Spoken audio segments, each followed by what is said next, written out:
Has anyone ever made a movie that's just exclusively on an airplane? You mean just a movie exclusive? Like you'd have to take a flight? Like you have to get a flight to go see it, yeah. People are just, I'm going to fly to San Diego. We want to go see this movie. That's not long enough, though. It has to be 2 hours. Yeah. You have to go to, like, at least Denver or something. It's like, it's the perfect movie for a plane. Like, that's how they're pitching it, you know? Like...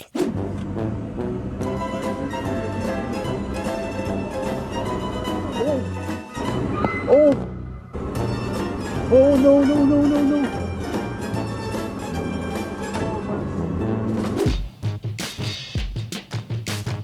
What's up, everybody? Welcome to Maximum Zach. On today's episode, we have Lije Sarki.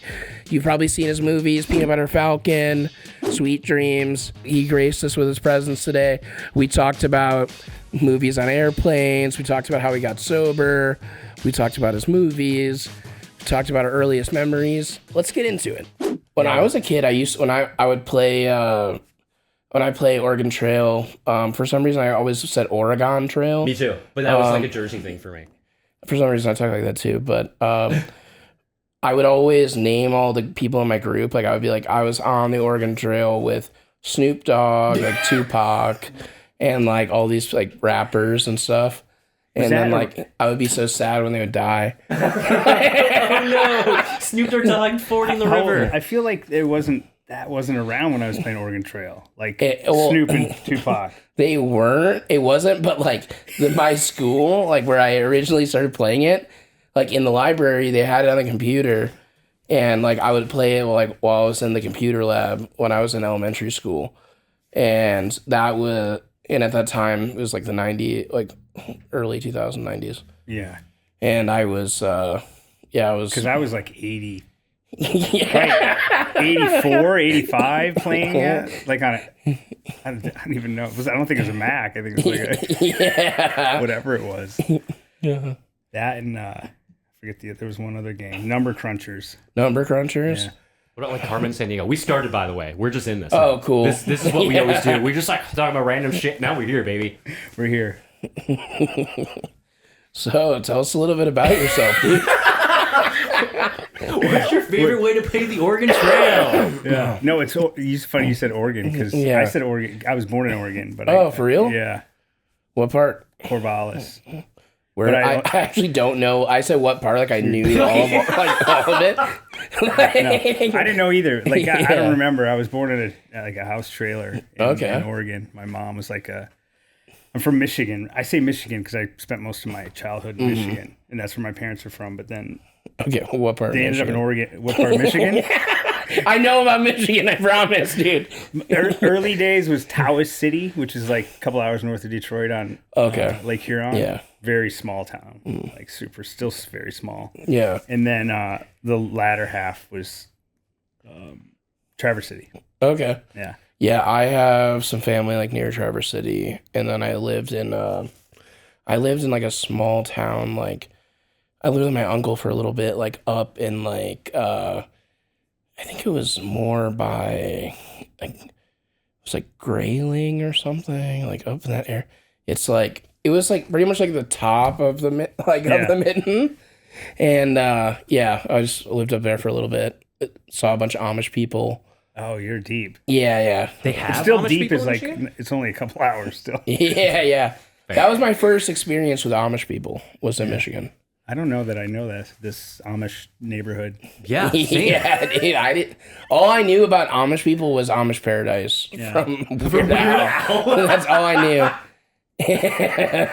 But Traverse City was dope. I just didn't know how cool it was when I was a kid. I just wanted to get the fuck out. You know? Yeah. But like I go back there now and it's so nice. Like it's lakes and Michigan's nature beautiful. and space and I just like still have this draw that I want to have a young kid that I want to. I was like, man, do I need to take him back there and raise him there so he has all this? But it's funny, like I hated it. I mean, I had fun, but I was like, fuck this. I need to be in California and whatever. Yeah, no, that's definitely a lot like how I was. Like I grew up in Indiana. And all I wanted to do was leave. Really, like I didn't but I honestly can't really say that I look back at Indiana though, and I'm like, oh, this place is so cool. Yeah, I don't know. I think it's just a thing. Like wherever you are as a kid, you're just like, get me out of here. Yeah. You know? Yeah. 100%. At least me and my friend. I was a skateboarder too, so it was like, let's get out of here. There's nothing for us here in the winters and all that stuff. Yeah, it's like trying to skate in the winter in Michigan. Basements. Fun. Yeah. I've definitely done that. I've not landed a kickflip more times in a basement than I probably should. Oh man. Yeah, we spent a lot of. I think it was really just a couple winter basements, and then the YMCA built this indoor skate park. Oh no way! By the time that's cool. By the time 8th grade hit, we had an indoor park that was pretty That's sick. rad, honestly. That's super They finally sick. got with it. It was like real basic, it was a couple quarter pipes, a wedge, and like some curbs, like the half of a basketball court, Yeah. But it was big, but it was just like early days, but it was fun. Dude, that's so sick. Like, I wish like my town, like, I mean, also like I wasn't even a good skater, but I I would hang around skaters. Yeah. Like, I could barely like do any tricks at all. But I would skate around, maybe and like film people skating more or less. But I was like so like in the scene, you know? Yeah. I was like, I wanted us to have a skate park so bad, and they finally built one, and it was just like trash, like in the town. And I remember I got a meeting with the mayor when I was a kid, like, cause like, to pitch them like how they should build the skate park. When you say kid, how old were you? I was in 4th grade. Okay, so you're like a kid. Yeah. Well, what year? I need to know years because there's different things going on at this point. Well, we're probably like, 90 something? Yeah, it might have been like I don't even know how old I would have been. I was born in 91, so 4th grade. How It's old like are you 2000. Yeah, like 2000. 2000s, yeah. Yeah, it was like 2000. Like Tony Hawk was super popular at the time. Yeah. Clearly, you were the expert on how to build a skate park when you were in 4th grade, I was the right? expert. Yeah, of course. Love that for you. But yeah, no, they did not listen to any of my ideas. They just built something without. Yeah, they didn't look at. I drew up a plan and everything. Like it was like, and that's when I stopped, believing in the, politics and like the government. They didn't listen to you about the skate park. Yeah. So when did you come to California, or like after, like what was that process like for you? So I tried to move out here when I was 16. I left. I drove out here with an older friend. It was like, I'm going to finish high school on my own. And how was that? How did that even come about? Because I was a skate. Like I thought, I was super drawn here. And I thought, like, knowing what I know now, I thought I was like way better and way more. I had a bigger opportunity than I really had. I was like, I'm gonna go, and I'm gonna fucking make it. Know, and my mom was cool with it, and she's like, I was pretty. That's rad. I had a grandpa early on that kind of helped me. He helped me. I got loans for my first car and got me a credit card I could pay off. So I got pretty responsible early on. I had a lot of younger brothers and sisters that my sister took care of. So we were pretty independent at that point. So it wasn't like a big deal, but it was like. I imagine the kid I have at home who's 16, there's no way in hell. Like, I'm no a offense, 21-year-old. but it's just like we just ran around and did whatever we wanted. So it was more capable of it. But I still got to, I feel like, where did I end up first? Went to LA and then in Santa Barbara within a couple days, and my friend disappeared. And I was like, hanging out with this dude I met through him, this guy Kai. It's all very vague memory. Like I don't even remember where I slept a lot. I think I slept in my car a lot, and we slept with like other ones of his friends and girls we knew or met. And I would like have these big houses, and I just slummed around for a summer. And I got a job at this like little Hawaiian restaurant on State Street in Santa Barbara. I ended up staying in Santa Barbara. Like I don't know. I watched skate videos and was like, this is where I'm going to go. And then you get here and it's so big. And I was like, I don't know what the fuck to do. But I tried to get into school and I tried to get a place. I tried to get into Santa Barbara High. Yeah. But they were like, what are you talking about? They just, it's like knocking on the door in the summer and no one's there, And it just, so by the end of July, I was like, all right, this didn't work. I need to go finish high school. And I drove back home. And went through San Francisco, did this whole like road trip home, got our skateboard stolen. Fuck. Got robbed in San Francisco. What happened? By some just some fucking guys came and Some thugs. took our shit at Embarcadero and was like, all right, I guess I got to go home now. Yeah. Just drove the 3 days to get back home. And then I went to college at Michigan State because that failed. Mm-hmm. So, real last minute, and I was like a good student, so I got in pretty easily, but it was a bit hard of a school to get into anyway. Yeah. What'd you go to school for exactly? I didn't know, dude. I just was doing whatever. Like I thought I had to be an engineer, a lawyer, or a doctor to be successful. Like that's it. I had no that's not what I want. But I was like, this is what I need to do to get out to be something. So I started pre-med. No, I started engineering, and then I went pre-med because I was really good at math and science, and I drank. Yeah. I drank a lot my senior year in high school, and it was getting pretty bad. And then at college, it just went off the rails. And by my sophomore year, it was like I was changing degrees to like whatever I could go off, piggyback off the credits I already had. And I ended up graduating with like a teaching degree, secondary education. Whoa. Wow. Because all those math and science things, I had to do like some. Yeah, it was weird. But I think I also felt like I wanted to be a teacher at some point. But, you know, by the time I graduated, it was like just whatever I can do to get done. Yeah. And I still was like, I got to get to California, And then right when I was done, I moved to San Diego because it felt easier to manage than LA. It's like I knew where the beach was at least. Like, here, it's like you don't know. You get here and you're like, I don't know where anything is. Yeah. Like I live in Venice now, but I didn't know that was like where I would want to be. There's all these, But San Diego felt like I understood it more, and I moved there and I have no money, and I'm just like doing lots of drugs and drinking and no idea what I'm gonna do. And this is way too long of a story. No, it's all good. It's fine. But I was like, fucked, And I call a friend. They're like, go to grad school, get more financial aid. I was like, that's a good idea. Hell yeah. So I applied to go to San Diego State grad school. And meanwhile, I'm living in El Cajon, which is by San Diego State, which is like, like fucking not good. Yeah. Like it's borderline, like so sketchy. I was renting a room at a 4-bedroom apartment like a slum complex, like for so cheap. And the dude, like one of the guys that lived in there would walk around with like a gun and his belt in the back, God. And I was just like, I gotta get out of here. But then I'd party with him at night and get all wrapped up. And like, it was bad. But I got in, like I would go to the office at the school and be like, did you look at my application yet? And kind of like bugged him enough to just get in. I got financial aid, moved to the beach, and then just kind of really, I got a master's degree, but I like blacked out through it.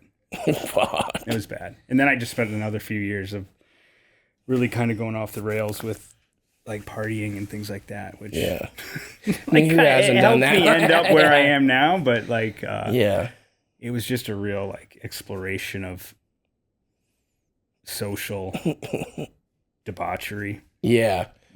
Oh, I understand that. So did you actually like start working as a teacher ever? In San Diego, I went and like you have to work under someone, not like an internship, but like you go work as like a teacher's TA. aide. Yeah, teacher's aide, And I did that, but I didn't show up to a lot. And I think I just ended up bowing out. But my master's degree ended up being in marketing and business. So like I bailed on the teaching thing and just went into like got an MBA, Nice. Which most people don't even know that I have that, and I forget that I even have it because I don't use it for. Like, I don't. I mean, I guess it's like I learned this stuff, but it's back there, but it's just not. It's not part of my. I don't have to give it a resume to anyone. Like, you're not like putting it on your resume. So how did when did you start like? When did you think like, oh, I'm gonna like make movies? Like, where does that come into play? So I was working at a restaurant in San Diego, bar like like waiting tables. Yeah, there was an agency that used to come like fill up their sodas there. Like a modeling agency, and they came in and were like, hey, would you be interested in going to like audition for this thing, this like Miller Lite ad? Yeah, I thought you were about to say, dude, they wanted me to be a model. They need a skateboarder. Yeah. And I was like, okay, yeah, sure. And I went and I took photos, and I guess they couldn't get a hold of me. They tried to book me that day. And by the time they got a hold of me, they're like, yeah, but they don't want you for the skateboarder anymore, but can you rollerblade? And I was like, I can't rollerblade. I mean, I can stand up on them, and no, I don't want to do that, but how much is it? You know? But anyway, I did that thing, and I was like a rollerblader on the side of this pool with all these skaters on the other side. It was the most like embarrassing thing for me at the time. I've never told. I don't think I've ever told anybody that. Corbin, keep that in the podcast, please. Thank you. And then they were like, I was like, oh, this is not bad. I'll do more of that. Do you have any? You know, they sent me out for this movie of the week, this Dennis Hopper movie where I auditioned for this young Fred Ward. You know who Fred Ward is? He's since passed away. You see his face, you know who he is. Yeah, he's in Joe Dirt, like the dad and stuff. Okay, yeah, I know what you're talking about. But I was playing a young version of him against this young Dennis Hopper, and I booked it. I think I booked it because I looked like him. I don't think I was any good. Yeah. You know, I was like, this is easy. I'm going to LA. You know, and I booked those first couple of things. I tried to act. I was up here acting a bit and not being very successful at it. I could say mostly probably because I was just being a fucking wasted idiot. You know, but you know, I know it's a hard job too, from what I know now. Like it's not an easy thing. So it's like I think you have to really put everything into it. And I wasn't. And but by the time I was 30, I was like, I don't want to wait for a job anymore. Why don't I make something? I'll put myself in it. And that process led to like, oh, I don't even like being in it. I like making stuff. So, and that was 17 years ago. Fuck. So I just started making all these. I mean, I was able to make a bunch of like smaller films. Like people kept, hey, will you do this? Because we'd make stuff for like, you know, very low, very low budget. 6 figures. And then like I ended up making, I think 11 movies before Peanut Butter Falcon was like, oh no wow. way. Yeah, That's crazy. before I produced that. Somebody said you got to do 10. If you can do 10, you're going to hit it. Yeah. Something's going to work. 11. Yeah. But I think it was 10 features before Peanut Butter Falcon, and then and that some of them were good. Like I don't feel like any of them were bad. Like, they were all, we did the best we could and made some fun ones, and some had some like, you know, did okay, and then that one hit, and it was like when it kind of made things a little bit easier.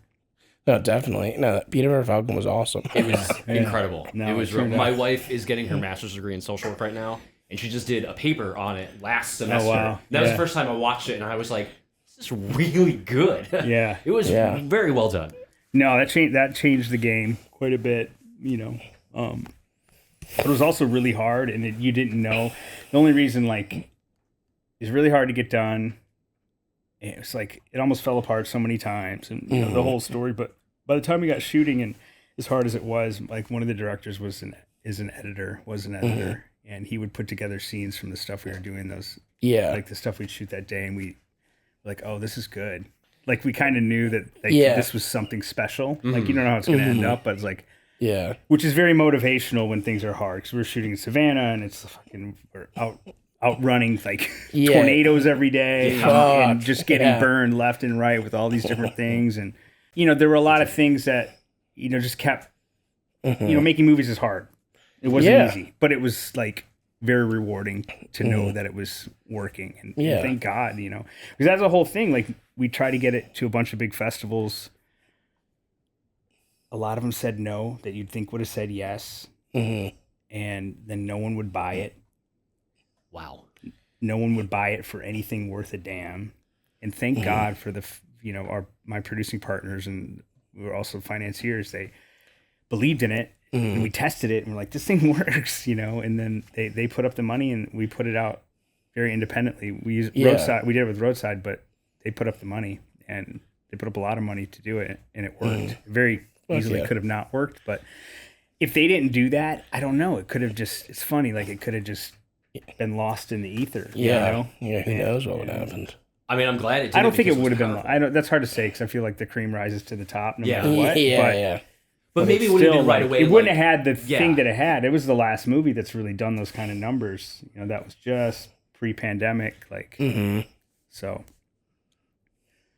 I don't know. I feel really lucky that I got to work on that, and it's made things slightly easier to sure, to work on other stuff. And you know, that's kind of the road. But I always like before that I had, I still did commercial work. I produced commercials. There's something always, because it's not like it was super lucrative for a while. It was a slug. I had to keep keep going for it. You don't gotta tell us. We know. Yeah. But I liked it. That's the thing. Like It's I a don't think passion. I haven't had to go to a job that I didn't like in a long time. Yeah. Am I rich? No, but I'm rich in my Rich in like You life, love what you do. experience. Yeah. Rich in life. That's right. Yeah, I think I that live in a works. great spot. I got kids and a wife, and that all sounds fucking sick, actually. You know what I mean? Like what? It's like, I try to surf every. I get some good exercise every day, doing stuff I love to do, and as long as you're like fucking happy and like doing things that you want to do and like having fun and like fucking making cool shit. Like what, like that. It's just like the levels of like success or like how people gauge success. You know, it's just like, I don't know. I would like, that sounds really awesome. Like just having that, like what you're talking about, Well, you have to reflect, or like you have to think about what it would be like if it wasn't like that. Like if I had to go clock in and out somewhere, like I know. I get to pick my I know, dude. I get to pick my son up. I get to wake up with him in the morning. I get to pick him up from school. Like I get to go surfing when I want, more or less. I get to go, do things and schedule meetings when I, get to cater to my life rather than be in it. I'm not saying that in like a bragging way at all. No, but like, it's a but nice the price way you to pay live to that I pay for that is like I'm not fucking wealthy. I'm enough to where I get to live this rich life full of time. Yeah. Because that's it, man. We don't get the time back. Yeah, no, we don't.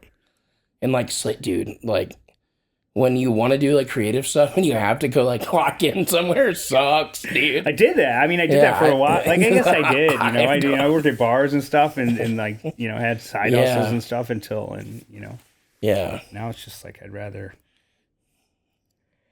make less money and have more time. Fuck yeah. How did Peanut Butter Falcon land in your lap to begin with? Like how was it brought to you, or did you find it and tried every, like what was that? How did that happen? By the way, I've been looking for stuff for a long time. I've never worked on anything that I've found. Okay. Oh yeah. That's weird. really like, cool. It's though. really No, so I met those. But I just figured that out the other day. Like I've never stopped looking. I spent a lot of time looking, but it seems like all the good stuff ends up being from something else that I worked on, or somebody that I've worked with already, or something like that. Kind of finds you. But no, I met those guys, Mike and Tyler, the writer directors, at a festival in North Carolina. They lived in the same neighborhood as me. Oh, no way. We had mutual friends, but we were, we got to this festival called Cucaloris, where I had a short film that I had made called Belong, which is kind of it's like a skateboarder gets bullied kind of thing that had an internet blow up, and I ended up working at the barracks on some stuff with cool. Bear from it, which was fun. But That's sick. They were playing that movie, and it was a great festival. They flew us out and like put us up in a hotel for a short film, which was really, I don't feel like anybody does that. Yeah. So those guys that were out there with their film, and we met the first day at this like diner, and we hit it off and just hung out every day. And I was like, I made all these movies for no money, and they're like, yeah, we got this movie, Peanut Butter Falcon, you're gonna do it with us. And but then it was gonna be this small, like, it was never talked about as what it ended up being. Like, it was like, let's get out there, we'll scout here while we're here, we're gonna shoot it in North Carolina. And we just hung out every day, hit it off, and then I came back home, and I ended up working with Barra on this skateboarding documentary for some months. And when I got done, I talked to them a little bit along the way. They had shot this proof of concept for it, and basically when I finished, we got took that out and got to really started to take off. Fuck yeah.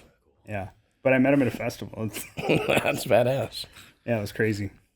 That truly is great. like, it's just who you know, how you meet them, Yeah, the quality of your work. Yeah, and it's like I didn't want to go.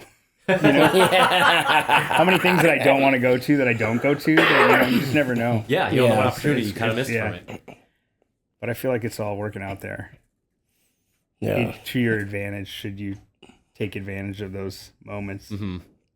Plus, I was there alone. I had nothing. Like, I wasn't glued to my phone at that point. I don't think. I was just like hanging out, and these guys like across the place are like, "Come here."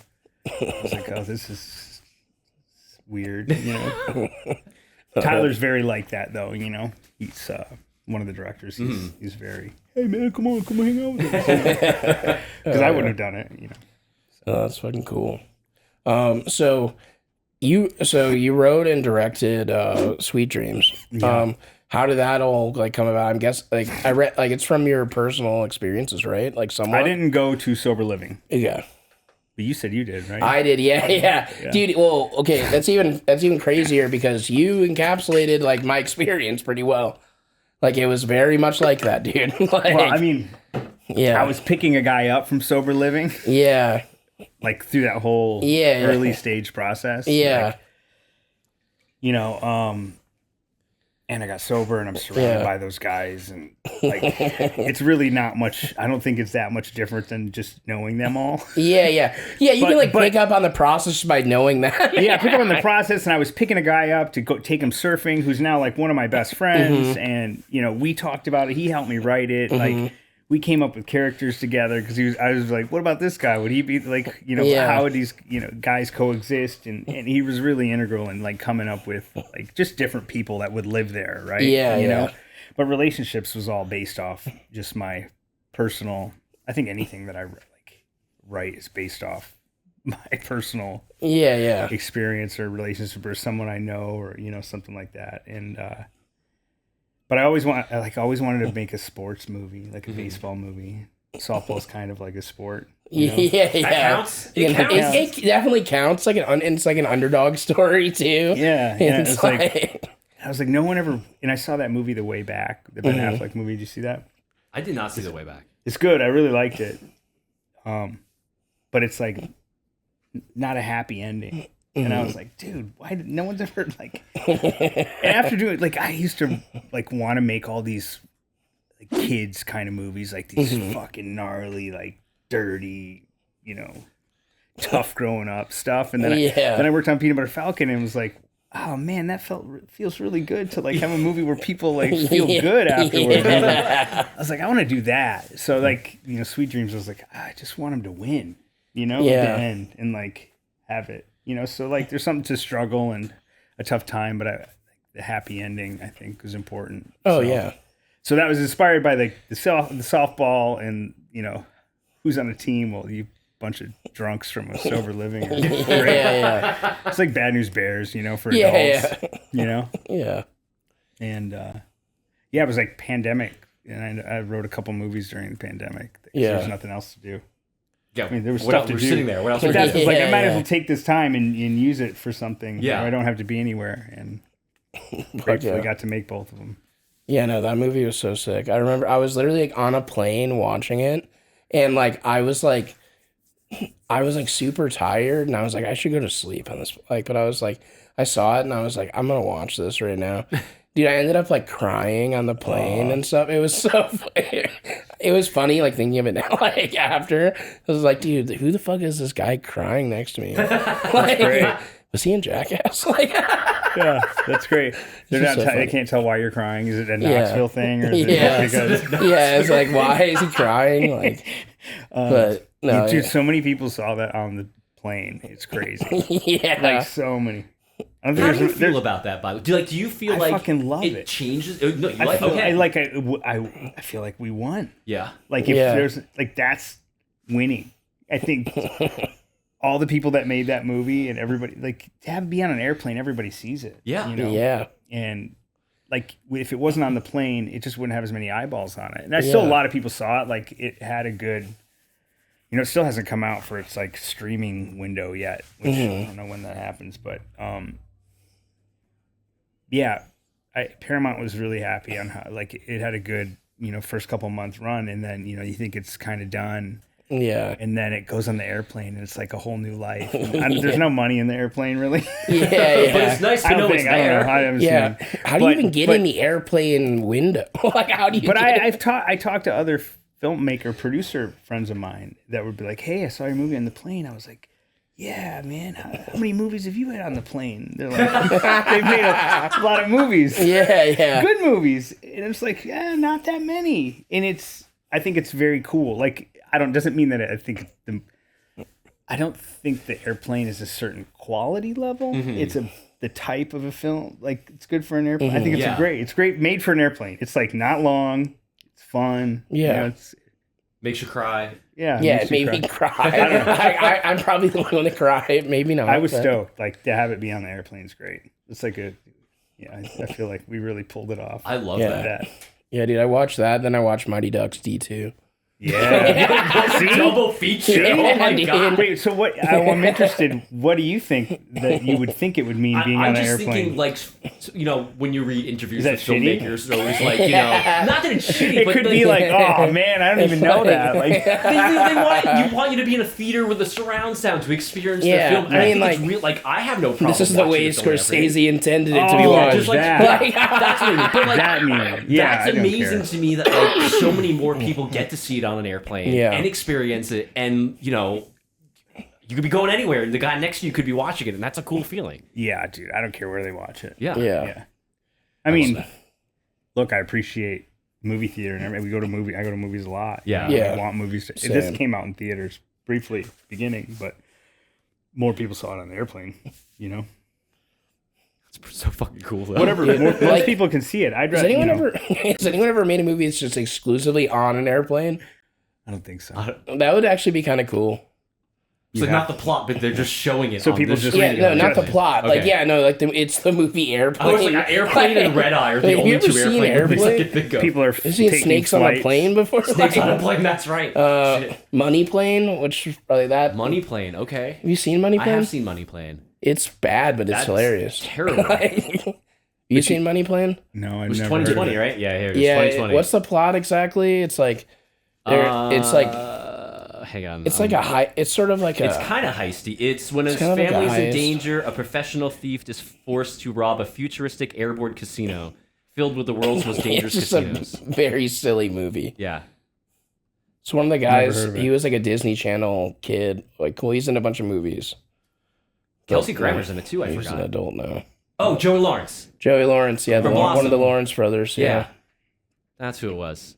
Money Plane. And Matthew Lawrence. That was the other one.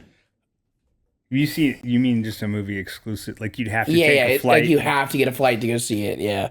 People are just, I'm going to fly to San Diego. We want to go see this movie. That's not long enough, though. It has to be 2 hours. I have to go to like at least Denver or something. It's like, it's the perfect movie for a plane. Like, that's how they're pitching it, you know? Like, yeah.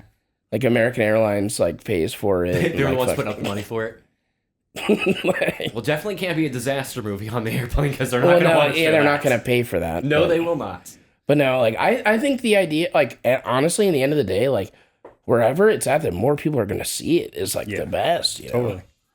Like that's what you want is tons of people to fucking see it and be talking about it and like, you know, I do love seeing movies in the theater too, though. Same, for sure. Yeah. You know. Yeah. What was the last movie you saw in the theater? Yeah, that's what I was about to ask you actually. I'd have to look at my phone. I don't remember anything. Do you keep are you keeping it on Letterboxd? I keep a list of everything. Dude, mine I was, just like write them down. You're gonna laugh at mine. I think it's probably a kid's movie, honestly. Yeah. But you have kids, so that makes sense. Yeah, that makes sense. Let me see. Okay, you can tell me yours while I look for mine. Yeah, I saw Draven. What the hell's Draven? Is that what it's called? That Marvel movie that was like the last Sony Marvel movie. Craven. That one, the Sony Draven one. Okay. It's not a real movie. Was it a piece of shit? It was like fun and like it was not that. It wasn't really like a good movie. Yeah, I wasn't. But I had fun watching it. Okay, I do want to see it because I do like those shitty Spider-Man-less Spider-Man movies. It was good. It was a fun watch. Gladiator. The second one? Yeah. That's rad. Not a kid's movie. Not a kid's movie, but I did go. That was the one I saw before Craven. I feel like I've seen another one since then. I just forgot to put it on my list. Okay, so you're writing the movies down. When I was a kid and I would go to the movies, I write have it. I write them and I rate them. Okay. I have all my ticket stubs from a kid up until I probably like a couple of years ago. I used to save all my ticket stubs. Wow. The very first one I still have is Austin Powers.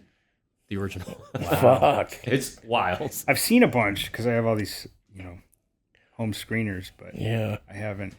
I also saw Red 1 too. I saw with my son. How did you like that? I recently watched it after Christmas, by the way, but I'm very curious what other people's thoughts are on it. I am not a movie critic. Okay, that's a good review. Yeah. Tells me all I need to know. We had a good time. That's what I would say too. Yeah. We had a good time. It was dumb. I love J.K. Simmons. I do too. I watch him in anything. I wish he was in it more. Yeah. That's the thing. I guess that's my. I love J.K. I wish he was in it more. J. Jonah Jameson, baby. I think I saw a Nosferatu. Oh, I want to see that. Yeah, that was fun. That was a family film. Yeah, right. Should I take my 7-year-old? No, someone brought their kid to it, and I was there. I watched some. Like, I shouldn't say that stuff either, but I watched like probably teenage movies with my son who's 7. I feel like that's what I tried to do when I was 7 and 8. I'd sit behind the couch and watch like what my Children of the Corn and shit. Terrifying. I did the same thing with my son. I get it. Dude, but he digs it. He gets it. Yeah. I think you don't give him credit enough to these youngsters. They get this stuff. They follow stuff better than I do. Yeah. Dude, when I was a kid, the only R-rated movie I was ever allowed to watch was fucking Point Break. That's rated R? It is. But I think it's only for it's rated R for some reason. I don't know why. Is it the number of times they say fuck? I think it's that, and I think there's one kind of scene where there's a girl that's in the shower and you see her boobs. But it's and usually if my family caught me watching that part too long, they'd be like, "Whoa, you gotta chill out, dude." Really? I wait for my son to look at a girl too long, just so I. Do you embarrass him after that? Yeah. No, it's be like, so what's it like at school, huh? Any cuties, Does he get embarrassed when you ask him, or is he into? Oh, totally. Yeah. He just want to talk to you about it? What are you talking about? Shut up, Dad. I was like, you got a girlfriend or boyfriend? What do you guys like these days? I don't even know. I don't want to pigeonhole anything, Yeah, of course. But I was like, yeah. Who are you hanging out with? And just kind of, and he's just it's really, don't talk to me. No, like that. It's very. Ew, the only time he doesn't want to talk. The fact that he has ew response means something even more. Yeah. Than if it was I don't know. Yeah, if he got excited. It's he's playing it cool. Yeah, that means there's a feeling behind it, which is cool. Yeah, wait. But he'll talk. He shares so much stuff with his mom that he doesn't share with me, and it's my son. I feel like he should share that stuff with me. You, yeah. But he shares it all with him. I can hear them. I'm like, wow, why does she get to have these conversations? And I'm just I'm stuck for can you do this for me? Can you do that for me? Yeah. And he's having the intimate. I guess that's a reflection of me. Who's the safe person? Yeah. Anyway. Yeah. You have kids? No, I don't. Not yet. You want? I mean, I think at some point, yes. But not. I'm having a hard enough time taking care of myself right now, and I'm barely doing that. And it's very worrisome to me. That's actually the thing that works. I don't having a kid doesn't sound horrible, but it would just freak me out. It's dude, I have to take care of another person right now. Yeah. And it's I just want to be in a better position, be able to do that, Yeah. That's really my main thinking behind it right now. I feel it always feels that way. I need to be in a better position. Yeah. Yeah.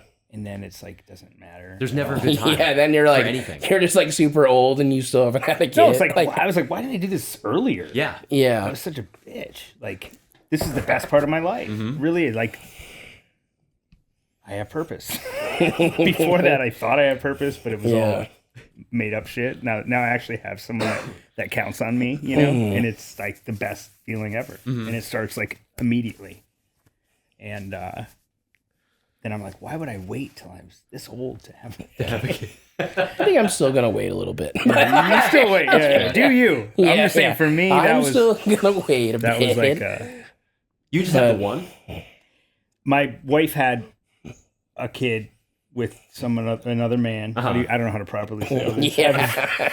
Similar situation. I get it. But we've been together. He was 2 when we got together. Okay. And his dad's very much in his life. Okay. So it's my stepson, but it's weird because I had a lot of stepdads.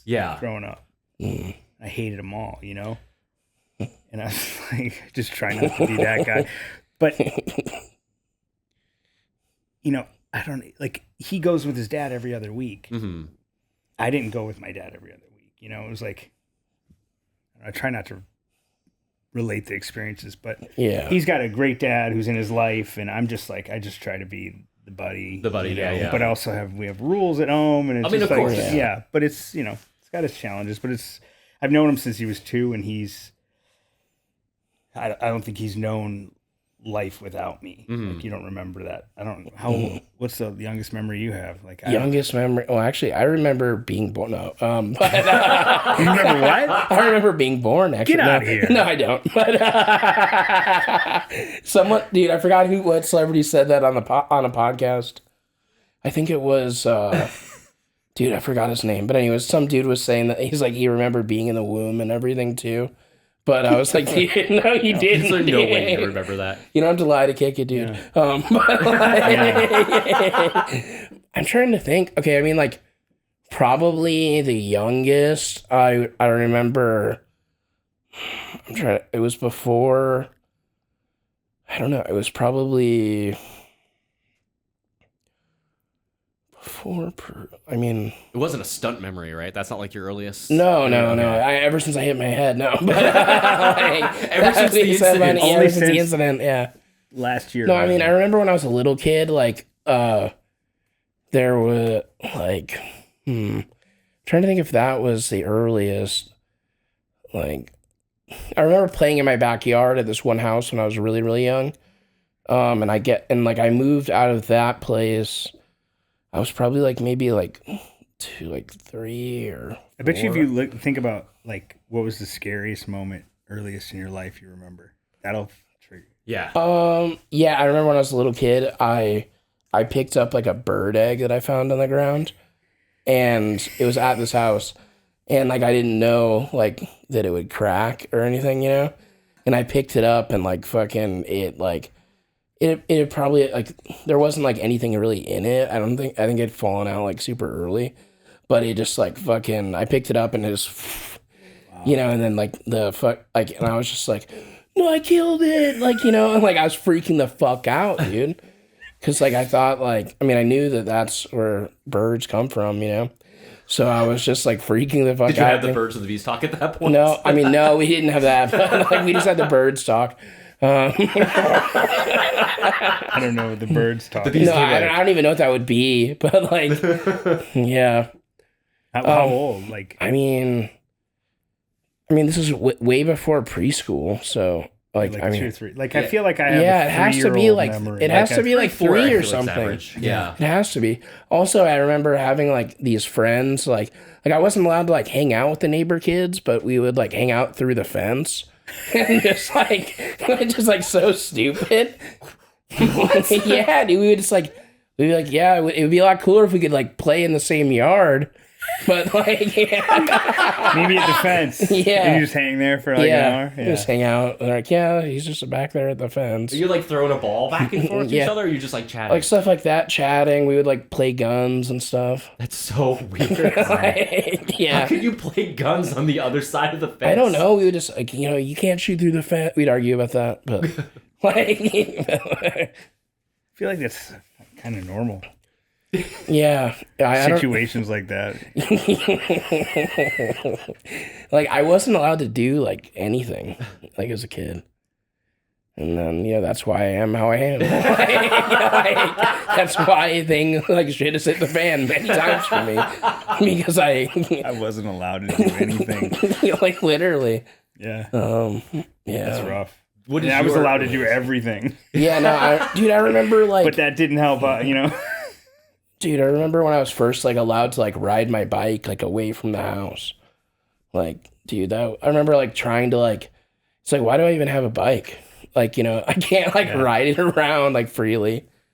But yeah, no, I remember like, then I would get into like mild trouble, like, you know, and then when I got older, I literally feel like though, being parented like that, like I feel like my family did like what they thought was best, you know, like I didn't have a bad childhood, but like, I feel like it made me be more of like a fucking drug addict like later on in life, like because like because then instead of like having like normal doses of things, I would be like, oh, I want this to in excess now, you know. Like I literally feel like that like didn't help me in any way. Like from one extreme to the other, like you couldn't do anything, go from, and now you're like, I have the autonomy. Now I have like the freedom to do whatever I want, you know. And I must do everything. Now I must do everything because that's I don't know. Whenever I do have a kid, I just want to make sure not to shelter them too much because I feel like that affected me negatively. Technically, yeah. Before I make Zach wrap up, do you mind if we talk a little bit about your journey to sobriety and how that came about? Oh yeah. No. Yeah. Yes. I don't mind. Okay. I mean, I got nervous. So I'm like, okay, well, I guess we're ending now. I guess. I prefer not to talk. No, I'm very. Yeah. No. How'd it come about? I guess. Yeah. So how did you like? Yeah. Like how did It's a fucking disaster. So how did your like journey into sobriety come about? How did you start? Like, was there a point where you were really like, okay, fuck, this is bad. I need to get. I knew it for a long time. Okay. Like, you know, I just, I watched my dad got sober when I was a kid, you know, so in between the two Michigan's towns, I lived in Louisville, Kentucky with him, and I watched him I went to meetings with him, and and I was like, fuck this. There's nothing attractive about what he was doing from my memory. Yeah. So it's like basements in Louisville, Kentucky. Like, no way, you know?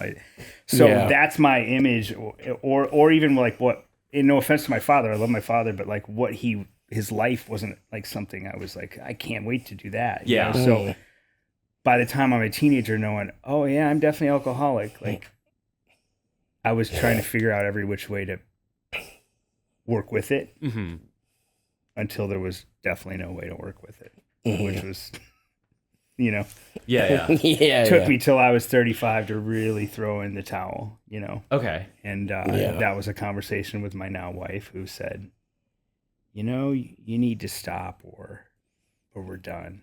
And that was like 2 years of being together and doing some of the stuff in Sweet Dreams is like stuff that I, you know, riding on a bicycle with my kid, kid on the back and falling, you know, things like that. Yeah. Just like, dude, or driving the car with family and, you know, just putting people's lives at risk over and over. And I was just like, had the wherewithal enough to be like, dude, you need to stop. But people I live with aren't telling me to. So you're going to keep going. So as soon as she said that, I was like, all right, well, now give me one more day so I know it's my last day. And I'll stop. And we all went out together, and I had all my last drinks together. It was weird. Like, no one gets to do that ever. Usually you don't. I had my last, like, you know, it's funny. I have a version of that story. I was like, hey, remember when we went to Hinano's for my last night drinking? She's like, no, they wouldn't let you into Hinano's.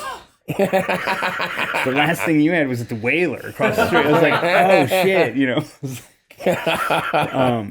But then, you know, like I had tried to get sober once before that and put some time together and, you know, so I knew where to go that day. And I went there and I just dove into, you know, a 12-step program and got, you know, stayed really involved ever since. And, you know, that's 12 plus years ago. So.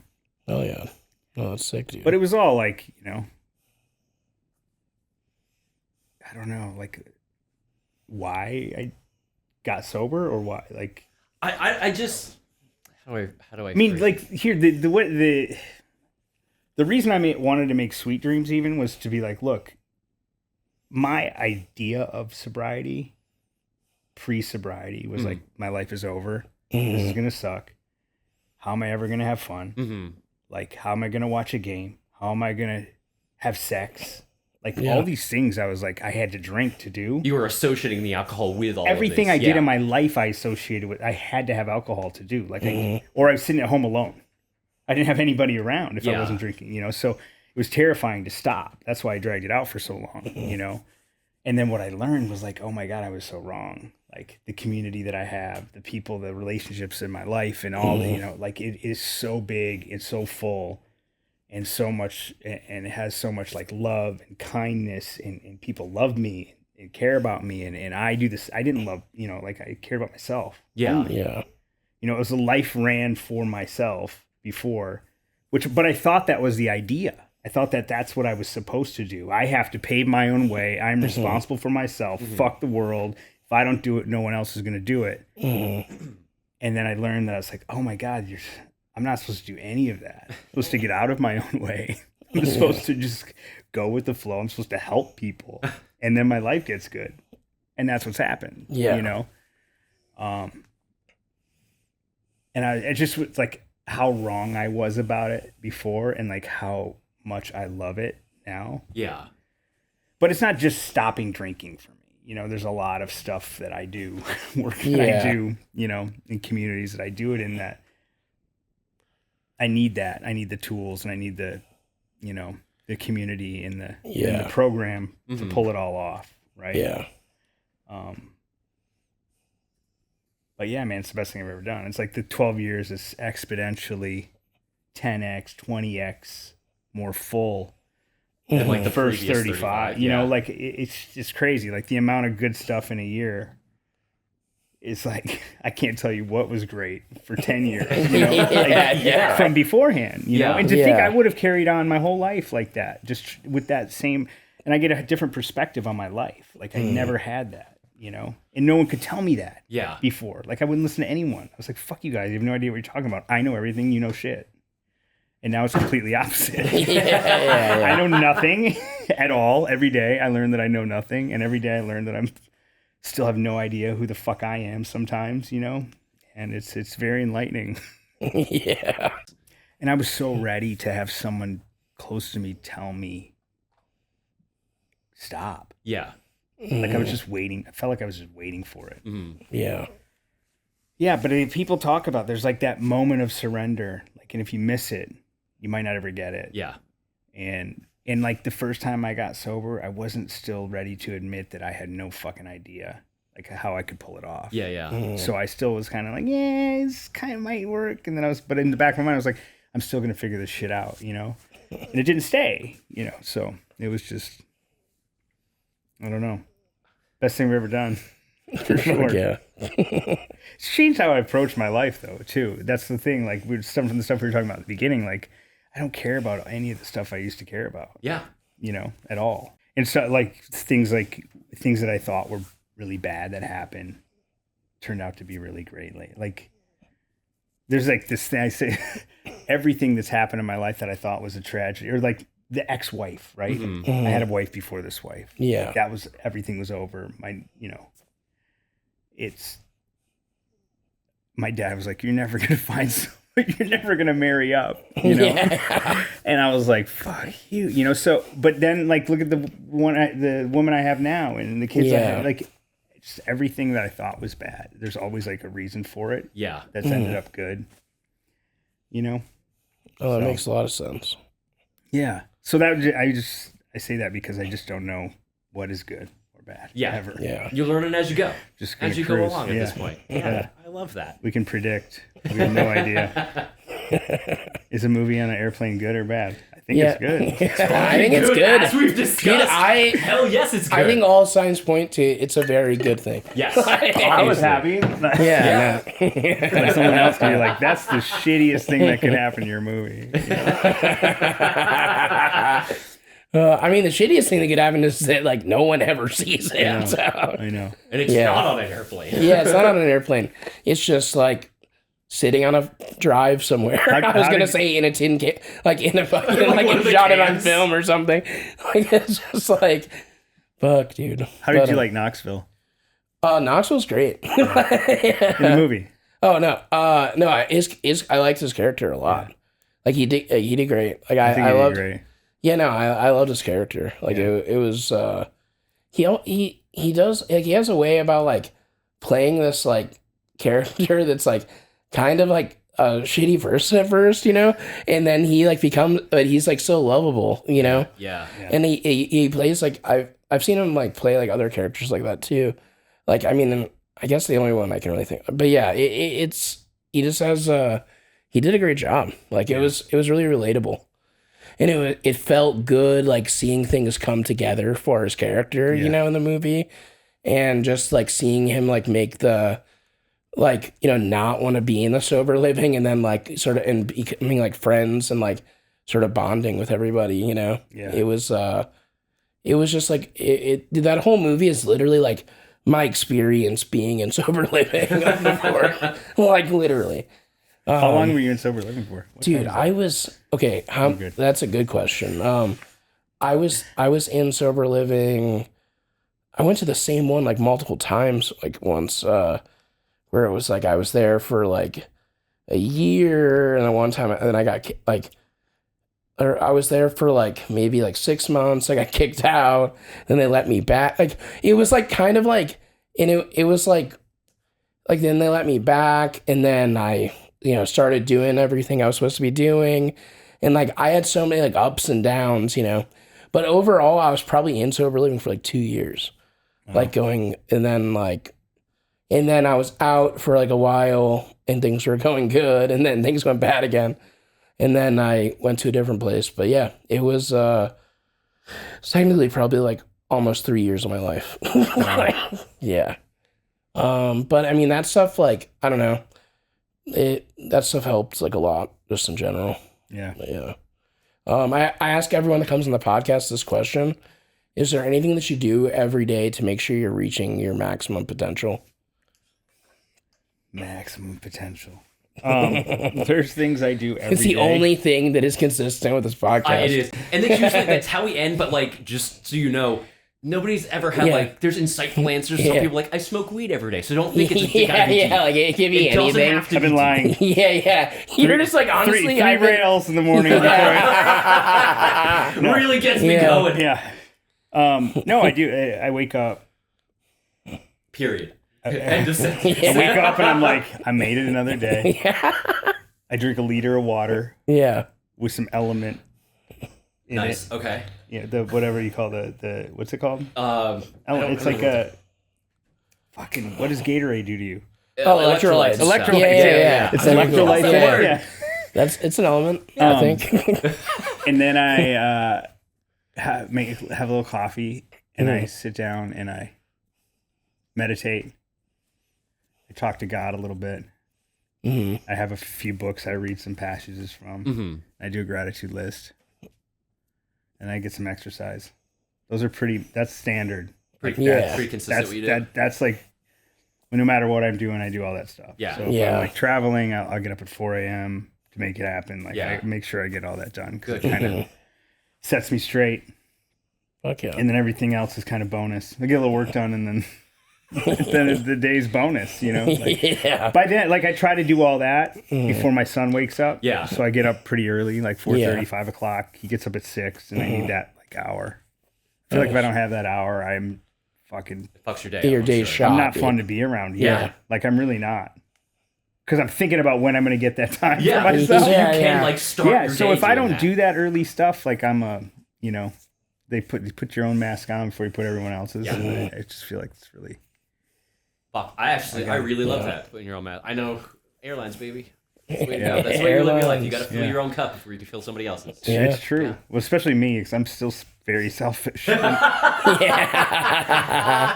don't know, man. You don't seem like you are, especially in this conversation. All the things you said does not come across as selfish whatsoever. It seems like you're very like generous in giving to the people around you, especially your family. I try. That's the goal, you know. But I still wake up and I've got to get straight, which I think it's called selfish, called self-care, whatever you want. You know, but I'm still like, but I still start thinking about what I'm going to get that day and all that stuff. So all that stuff I do is to try to get me out of myself. To approach the day as if I'm going to be of service and help other people get sober. You know? I love that. Love that. Fuck yeah, dude. Yeah. Or just help, you know, be a dad, be a husband. Oh, that's awesome. Try to be decent. Try to not rage, you know. We can talk about all the things I don't do well too, if you want. That's a whole other podcast. That's next we're time out we of come time. back. Yeah. Yeah. Well, thank you so much for coming on the podcast. This has been awesome, dude. Thanks, man. No, it's great. Yeah. That I cruised up. Yeah, no, I'm very happy you did. That was fucking awesome, dude. And thank you all for watching. And stay maximum or don't. Maximum. Hell yeah. We are